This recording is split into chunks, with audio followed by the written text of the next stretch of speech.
प्रसन्नता ही मनुष्य का ईश्वर प्रदत्त वरदान है। इसका उपयोग करें।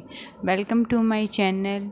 आज हमारे जीवन में सभी प्रकार की भौतिक सुख सुविधाएं उपलब्ध हैं, परंतु अभाव है सिर्फ प्रसन्नता का। प्रसन्नता आपका नित्य द्वार खोलकर प्रतीक्षा कर रही है। तू आ, मैं तुझे गले लगा लूं।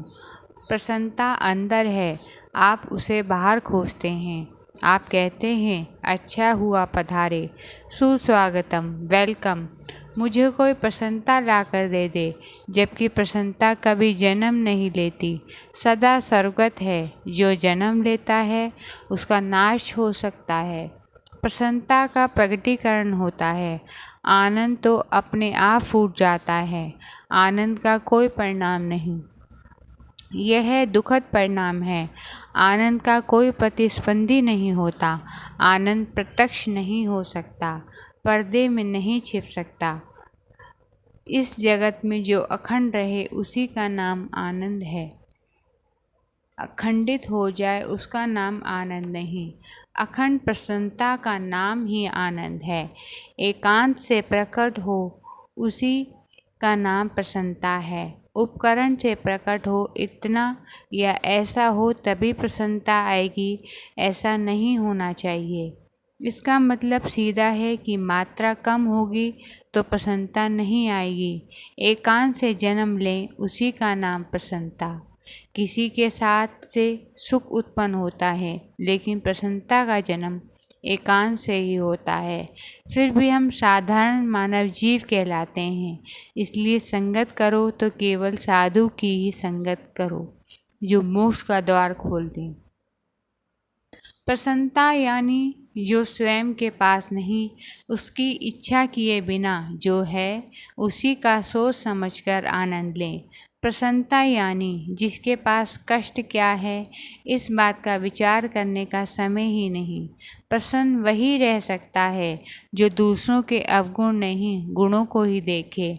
गुण अवगुण सापेक्ष हैं। जिसे गुण दिखाई देते हैं उसे अवगुण भी दिखाई देंगे। या तो दोनों छोड़ दें या दोनों स्वीकार करें। खाई और शिखर जुड़े ही हैं।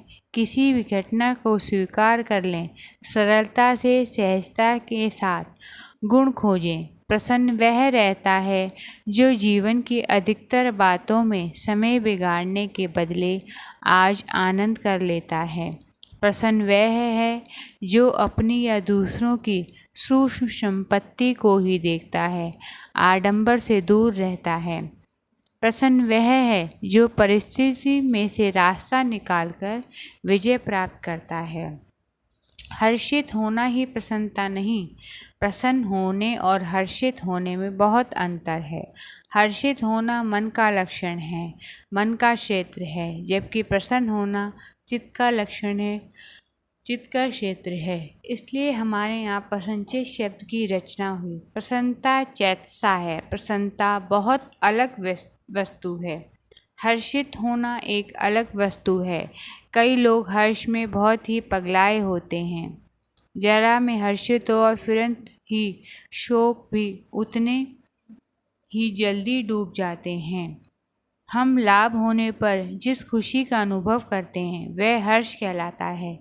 दूसरों को लाभ होने पर हमें खुशी जो होती है उसे प्रसन्नता कहते हैं। इसमें विशेष कुछ नहीं। कोई हमारी वाह वाह करे तो हमारे अंदर जो होता है वह हर्ष है। लेकिन हमारे ही क्षेत्र के किसी दूसरे व्यक्ति की कोई वाह वाह करे और उस दिन हमारी आंखें भीग जाएं, उसका नाम प्रसन्नता है। यह प्रसन्नता हरि का द्वार है। परमात्मा में प्रवेश करने का यह मुख्य द्वार है। प्रसन्न चित्त परमात्म दर्शन। हर्ष और प्रसन्नता के बीच का अंतर परखना आवश्यक है। भजन करने वाले हर्षित नहीं होते, क्योंकि लोगों की वाहवाही से भक्त कभी हर्षित नहीं होते। उन्हें पता है ये वाह वाह करने वाले ही निंदा करेंगे। प्रसन्नता उसे कहते हैं जो दुख को समाप्त कर देती है।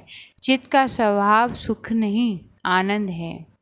दुनिया का एक बहुत बड़ा अति लोकप्रिय शिल्पकार माइकल एंजेलो एक दिन संगमरमर खोजने बाजार में निकला तो उसकी नज़र रास्ते में धूल खाते हुए संगमरमर के एक टुकड़े पर पड़ी। सामने ही संगमरमर की दुकान थी। वहां जाकर उसने व्यापारी से पूछा, यह संगमरमर का टुकड़ा किसने फेंक दिया? तब व्यापारी ने कहा कि वह संगमरमर मेरे लिए बेकार है और दुकान में जगह घेर रहा था, इसलिए मैंने उसे फेंक दिया। तुम्हें वह चाहिए तो ले लो, मुझे एक पैसा भी उसके बदले नहीं चाहिए। माइकल ने तुरंत ही वह बड़ा सा पत्थर घर ले जाने की व्यवस्था कर दी और समय बीतने पर उसी पत्थर से मिस मैरी और जीसस एक दूसरे से मिले हों ऐसा माँ बेटे का शिल्प बनाया और वही शिल्प दुनिया की एक अमर कृति बन गया। किसी ने माइकल से पूछा कि आपने रास्ते पर पड़े हुए पत्थर को ही क्यों पसंद किया? तब उन्होंने कहा, पत्थर कोई भी हो, लेकिन समाई हुई कोई आत्मा मुझे बुला रही थी। वह पत्थर मेरा मनपसंद है। मैं जब रास्ते से गुजर रहा था तब उस दीनहीन पत्थर में बैठी मिस मैरी और जीसस मानो मुझे पुकार रहे थे कि तुम मेरे पास आओ, तुम मेरे पास आओ। संगमरमर के टुकड़े में छिपे हुए शिल्प की ही तरह प्रसन्नता भी हमारे अंदर छुपी पड़ी है। वास्तव में हमारा जीवन ही प्रसन्नता की मूर्ति है। समस्या यह है कि हमें आवरण चढ़ा लिया है। जीवन जीने के लिए, जीवन प्रसन्न होने के लिए, जीवन मुस्कुराने के लिए है। हम बिना किसी कारण ही अत्यंत गंभीर हो गए। बेकार वस्तु यदि गिर जाए तो हम आनंद में स्वरूप ही हैं। हमारी प्रसन्नता के बीच आवरण बनकर खड़े होने वाली कई वस्तुएं हैं। अति अभिमान, अति बुद्धि, अति लोभ, अति क्रोध, अति स्वार्थ। चार्वाक ने एक बहुत बड़ा सूत्र लिखा है।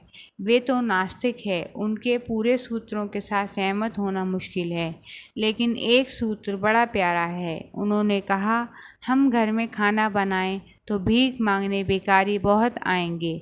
इसके डर से हम खाना बनाना बंद नहीं करना चाहिए। काम, क्रोध, लोभ भिखारी हैं। उनके कारण हमें अपनी आत्मस्मृति का अपमान नहीं करना चाहिए और प्रसन्नता हमारी आत्मस्मृति है। हम रोज अपना अपमान करते हैं। ईश्वर आनंद स्वरूप है, इस कारण जहाँ से भी आनंद प्राप्त हो उसमें ईश्वर का अंश है, ईश्वर का स्वरूप है। इस प्रसन्नता को समझाने के लिए हम आपके सामने एक कहानी का उदाहरण प्रस्तुत करते हैं। एक महिला ब्यूटी पार्लर गई।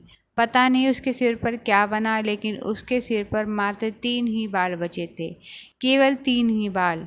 अब आप पार्लर वाली महिला से बोली, मेरी चोटी बना दो। पार्लर वाली महिला को लगा 3 बालों में चोटी कैसे बनाई जाए। खैर, मुझे तो पैसे मिलने हैं, मुझे क्यों परेशान होना।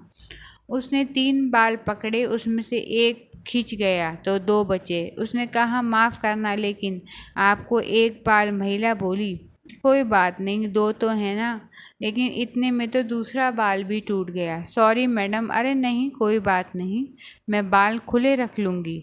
ये लो आपका चार्ज।